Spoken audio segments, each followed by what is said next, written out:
79th at Halas, what it is, what it do. Since Bobby Ingham, Curtis Ennis, know that we been loyal even when we wasn't winning.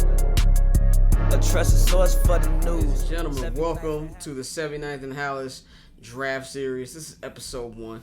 We're going to do 3 of these joints. You know, these won't be your usual hour-long pods. We'll give y'all 30 minutes for each one. We're here live in Las Vegas, Nevada for the NFL draft, our first NFL draft. And we just want to give a big thank you to everybody watching this, everybody listening to this, who've all subscribed. Because without y'all, we fucking wouldn't be here right now. I'd be back in LA, he'd be back in Chicago. So we appreciate y'all giving y'all a lot of content while we out here. It's 3-day event, man. Bears are going to be drafting day 2. As usual, you know to follow us on Twitter at Barberchair Scott, at Flows and Delaney, man. Subscribe, to the Patreon if you want to do that. Patreon.com/Barberchair Network. Follow the Barberchair Network at BarberchairNet on Twitter and Instagram. But we are here, man. How's it going? Feels good. I did not like the plane. I was so close to getting on a train or a bus because I do not like planes whatsoever. But it's cool. It's a dirty ass city, but it's cool. It's cool. This is my 4th time in Las Vegas. I'm a Vegas veteran by this point. Last time I was here was like 6 months ago for the Bears-Raiders game, which is a cool experience, man. So I'm looking forward to getting into this draft first time. But you said your initial reaction to Vegas is that it's what's the first thing since you've been in? Now you haven't seen the full strip of had the full Vegas experience. What do you think about Vegas? I'm too old for the full Vegas experience. I'm 31, but I feel 61. It's enough. It's just Satan's asshole. That's exactly what it is.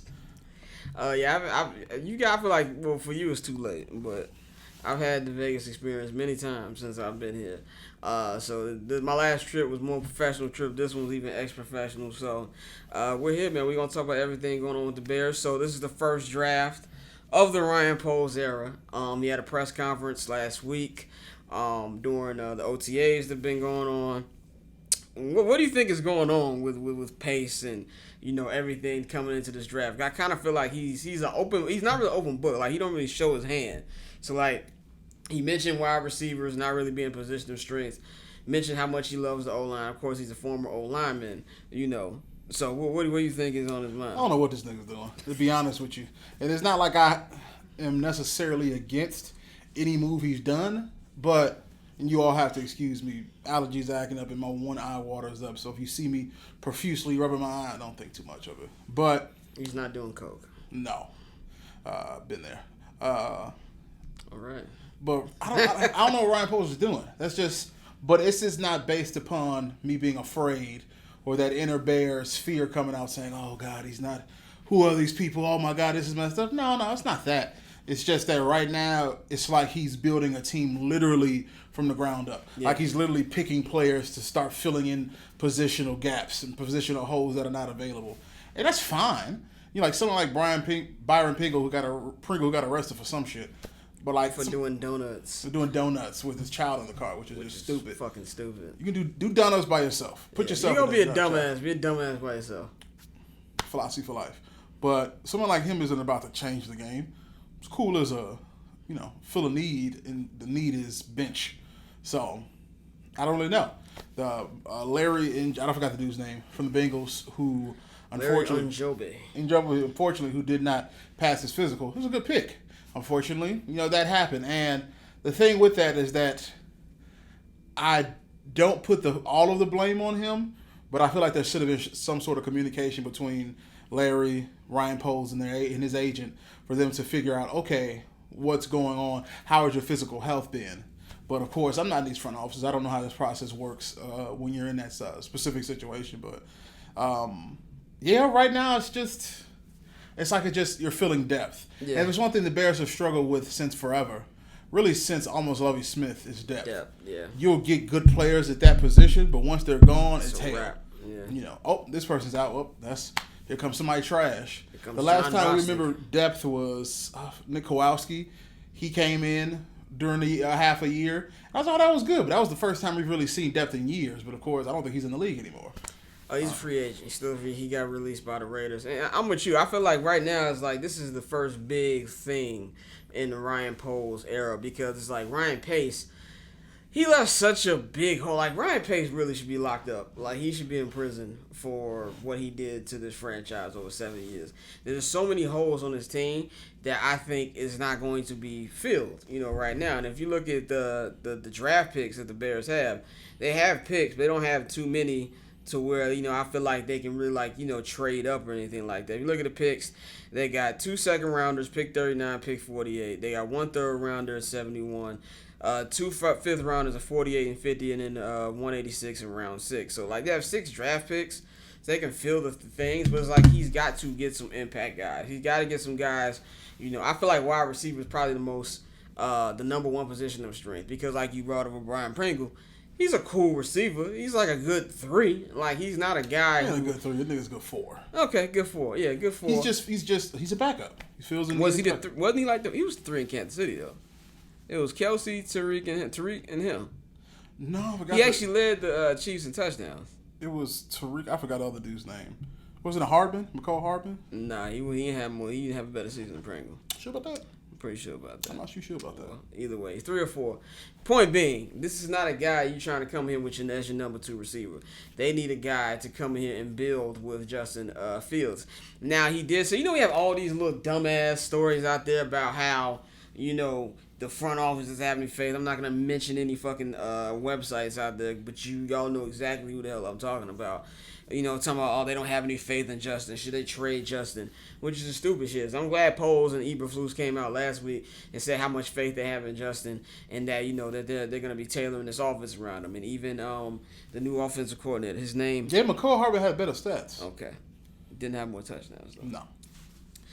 No. Luke Getsy, that's his name. Luke Getsy was talking about, all the things he's working on with Justin. Justin said he's even changed his foot, stone foot, all that other thing. So you need to get a guy with Justin. Now, the good thing for the Bears is this is a very deep wide receiver draft. I think there's 5 to 6 guys in here who can be impact players. Now, I want Chris Olave. That's who I want. Now, you think he's going top 15? More than likely. I don't know if it's top 15. I do think he'll be going the first round. It's interesting because I don't know how the process works for players who are who are assumed to go 20 to 31 or 32, and then they rise up to 11. That was why I saw one. I don't know if it was Mel Kiper's board, but one of the boards had him at 11. And this is, of course, a month ago. He was like 26th. I don't know what happens in between this, where it feels like it's just like a game of Monopoly. Somebody just takes a turn and said, he's going to go higher. He's going to go higher. I think Chris Olave is number 2 wide receiver in the draft. I think the best wide receiver in the draft is Garrett Wilson. Yes. Of course, I'm a Buckeye, so what do you expect me to do? You expect me to be non-biased? No. But at the same time, I do think Chris Olave is a better receiver than Garrett Wilson. Garrett Wilson has more of the splash plays. He'll have the numbers. But being able to run an effective route, catch in these tight coverages, and also go up and get it when you need to, and also have that awareness are the 4 things that make a good receiver. There are plenty of receivers in this draft who can go up and get it, and I'm not really impressed. That's Kevin White. Kevin White in college went up and get it. Every time the ball was near him, that radius, he went up and got it. Yeah. But he couldn't run routes to save his life. Yeah. Tight coverage catches, he couldn't make those. Whereas Chris Olave and Garrett Wilson have a lot of experience running those type of routes. And I think they are the 2 most valuable players, but I know Garrett Wilson is going before him. Everybody predicted that he's a lottery pick. Yeah, he's definitely a lottery pick. And I think when you look at, the NFL is a copycat league. As you're seeing, a lot of people are pairing up quarterbacks with their wide receivers they had in college. You see Jalen Waddle and Tua. You see what Jamar and Joe Burrow did last year. And I don't think it's a coincidence that Ryan Pace, Darnell Mooney, and Justin Fields all mentioned Chris Olave over these last 2 weeks in OTAs. I do not think that is a coincidence. And also, Ryan Poles mentioned movement. He said whether it's up or down. I think that's a huge possibility. And, I just feel like he has to knock his first pick out the park. This is your first draft pick of your regime. The fan base is a little antsy. We didn't get the splash. Even though, if you look at the wide receiver class available right now, who the fuck was really going to be a guy who can build? Because you got to understand, I want Bears fans to understand this. This team is not going to be good next year. No. Get that through your thick skulls right now. I don't understand the thing where people feel, oh, you're punting a season. Yeah. But you know why that's contradicted? Remember last year, we just need to start over. How many times do we even Bears fans, we got to start over. There's only 2 guys I keep. So now that he's doing that, he don't know what the hell he's doing. I also think part of it is racism. All of it has to do with a nigga running the Bears. Y'all are not low. But I think, like, you have to trust the process, which is the first name of our first ever episode of this podcast 7 fucking years ago. By the way, that's a long ass time. Mm-hmm. We come a long way. We appreciate all y'all. It's our 3rd year covering the team. I would love to show you the background of Las Vegas. I really wish we could do the camera. At the end of the video, I might just do it, Yeah. but we're going to look like we're in heaven. Because, of course, when you know direct backlighting, if you don't have anything to diffuse it, you're going to look terrible. I really want to do the camera and take a look at my pool in the back, B. That's all what you I going to see really is wanna dirty do. Las Vegas, bro. West Coast is the best coast. Don't listen to what this guy is saying. But we've come a long way. This is our 8th season as a podcast, which was actually all y'all Barber's Chair Network fans. And there's a lot of y'all who've been down with us since day one when we had the shitty microphones. You know, and we was doing this. Where it sounded like... Right, yeah. The first, it was the John Fox era. That's how many eras we're in. Now, we've moved to now we're media guys. I can't wait to see what craft services they got lined up. You know, that's my, I'm gonna do a vlog on that. Who has the best craft services? We're used to team foods, the team, what they cater. I better have the best. This is the NFL draft. I better see very select shit. I need to be like Arsenio. There's some good ass cheese. If I'm not doing that before the draft starts, I'm gonna be disappointed. Cause shout out to the Clippers. Clippers got the best craft service on planet fucking Earth. They got a fucking ice cream machine. Shout out to my good friend Jerry West. They got everything. But yeah, Ryan Poles needs to knock it out the park. At least get this something, this fan base something to be juiced about. I know how I felt last year. If there's anything Ryan Pace ever did for me, and that's why I don't fully hate him. I 98% hate him. But that 2% is because he got Justin Fields.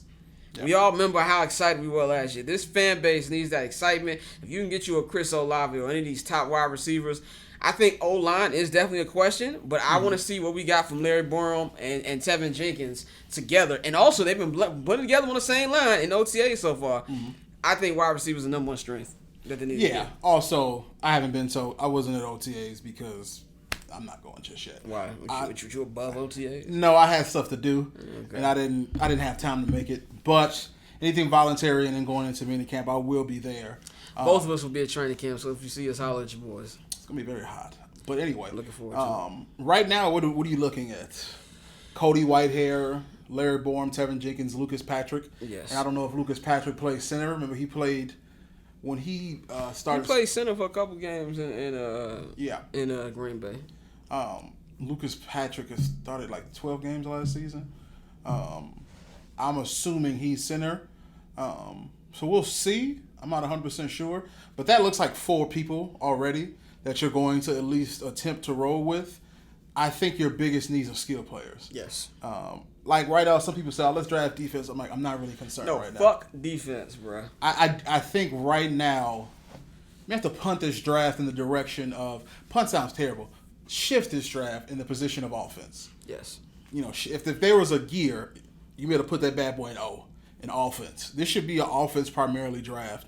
Because right now, in terms of, now I will say you are missing defenders on the line. So it's not, you can't go completely, but offense should be 70% of your picks. I think most of the good edge rushers, because we do need one edge rusher since we lost Khalil Mack. Since they lost Khalil Mack, is most of them are first rounders. See, I changed that today. I've gotten better at that. Shout out JP when I was on, what was that? It's Comcast Sports, whatever we were on him. Oh, yeah, I know what you're talking about. Yeah, I said we, and he reminded me, man, it's they. So, they. And if anybody is we, it's we to him. Like, that's his family. It should be we to him. Of course. But. My dad's about to pay him, like, nigga, it's mine. But yeah, so I don't think you can. I'm not a person that believes that you need to split it half and half. Truth is, when you're rebuilding, of course, Ryan Poles likes retooling. You're rebuilding. Yeah. You're rebuilding this offense from scratch. You lost all of your defensive linemen, interior defensive linemen. Bilal Nichols, Eddie Goldman gone. Khalil Mack gone. Robert Quinn is the only one you're keeping. He's not interior. But Eddie Goldman, Bilal Nichols are gone. Khalil Mack's gone. So you lost half of your exterior and half of your interior linemen. All you have right now is Robert Quinn, and then your linebacking core, the only person you really have that's an outstanding linebacker is Roquan Smith. Yeah, Roquan. So you have holes to fill. Safety wise, I'm not too concerned. Jalen Johnson is a good corner. You can find a corner that could sit next to him. He really needs a running party. You're not concerned about safety? Who's running with fucking Eddie Jackson? I don't think it's something I would be immediately. Oh, you talking about like you're not worried about them getting in the draft? No. Makes sense. No. And right now, because what? I would get 2 wide receivers. They have the 6th and the 7th, the 6th and the second round. 6th and the 8th or 6th and the 9th? Something like that. If it's 38, 32 picks, that's a 38th pick. That's 36. So they have the 6th pick and the 6th pick in the draft of the second round. Yeah, the 6th round. Those are 2 pretty big picks. In the second round, they have pick 39, pick 48. So pick 39, you have the 7th pick, and then I would go wide receiver on both picks. 9 picks to be later. completely honest with you. I probably would. And then worry about O-line and corner and safety the next 3 picks. You got a lot of tight ends too. Would you be opposed to them trading back? I would not trade back because you need to get you an impact guy. Yeah. And how what's it gonna cost you? Yes. Bears have traded back, traded in, traded forward too many times. Just deal with the cards you're dealt. And for right now, you do not have a first rounder. Yeah. If you're willing to take on somebody for first rounder, I don't know who they give them. So I'm not a big fan of trading in. This is the cards you were dealt. Yeah. So really, for us on our first day covering it, it's gonna be probably just looking at other teams. Really. Yeah, looking at other teams and trying to see if the Bears make a move. I do think if they do trade up, it has to be because they know they got that guy. Yeah. If he's really convinced about getting Chris Olave, I don't have a problem trading both second rounders. Now it's a big fucking risk. Yeah. Big swing. And Ryan Pace is the king of big swings, but he missed a lot of them motherfuckers. But as the Rams showed us, 2 undersized receivers don't mean a thing. Yes. Especially Cooper Kupp might be the best receiver in the league right now. If we I'm going getting off a white man that you already know who I'm going with. Devontae Adams. We're in Devontae Adams' new home. By the way, I can say I enjoy him as a player. I don't have to feel nasty about saying how much I enjoy Devontae because he's playing here in Vegas. Yeah. Have you seen Allegiant Stadium yet? No. It is a beautiful. Allegiant Stadium is a great football stadium, but when you go to SoFi, it looks like the projects. That's because it's a dirty ass place, nigga. What you mean? Vegas. No, I'm talking about the stadium. All around it is dirt. We're not talking about that, but I'm talking about the actual stadium. You can tell this was built in the 50s by niggas from the mafia. This nigga doesn't like Vegas. By the way, I'm not a huge fan of Vegas, by the way. And if you stay in Vegas for more than 72 hours, you a nasty motherfucker and you need God. Like, there's no point. You know how people say nothing good happens after 2? Nothing good happens in Vegas after the 3rd day. Nothing.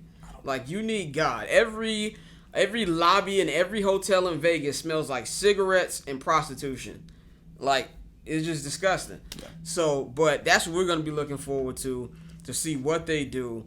I don't really have any. I have no idea because we have no track record to go off of. I think it's going to be exciting. And also, this is our first time. I mean, we're a small operation. Yes. The 2 of us. 3 of us. Let's not forget. Shout out to Pierce.